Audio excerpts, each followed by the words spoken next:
Samajwadi party के पूर्व MLA Gayadin अनुरागी और पूर्व विधायक पशुपतिनाथ राय ने ज्वाइन किया कांग्रेस। कांग्रेस प्रदेश अध्यक्ष के नेतृत्व में किया ज्वाइन। 2022 विधानसभा में कांग्रेस छोड़कर गए थे समाजवादी पार्टी। हमीरपुर राठ से विधायक रहे गयादीन अनुरागी। 2012 में कांग्रेस के टिकट से रिकॉर्ड तोड़ हासिल की थी जीत। 2015 में गयादीन अनुरागी को कांग्रेस का उपाध्यक्ष बनाया गया था। जिन्होंने आज व्यवस्था ग्रहण की और तमाम ऐसे साथी गाजीपुर से हमीरपुर से आए, सबका मैं कांग्रेस पार्टी का स्वागत करता हूँ, अभिनंदन करता हूँ कि आप लोगों ने व्यवस्था ग्रहण की।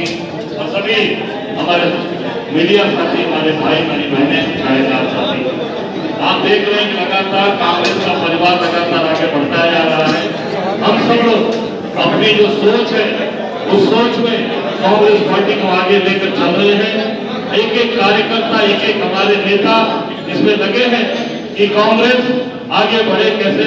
अभी ये जो वर्तमान में जिनकी सरकार है, भारतीय जनता पार्टी की सरकार प्रदेश और केंद्र में है, सरकार के रहते उनका एक पूर्व विधायक उनका साथ छोड़कर हमारे साथ आ रहा है। मैं कहना चाहता हूँ आप सब लोगों से। दूसरा, हमारे समाजवादी पार्टी के नेता आज यहाँ हमारे साथ आ रहे हैं, हमारे साथ ही पूर्व में रहे और जो भी चीजें थी उन्होंने उसके लिए क्षमा भी मांगी, माफी मांगी, आज हमारे साथ आए। तो हम सब का ये परिवार, कांग्रेस का परिवार लगातार बढ़ता जा रहा है। आप सबका सहयोग हमारे साथ है।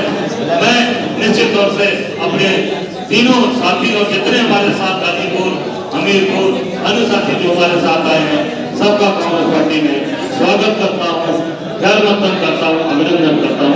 सरकार ने इसके पहले भी सरकार ने कहा था, अमित शाह जी ने कहा था ना कि हर होली पर सबको गैस फ्री मिलेगा, है ना? सुना था कि नहीं? आप भी लोगों ने दिखाया था कि होली पर फ्री में गैस मिला, किसी को मिला?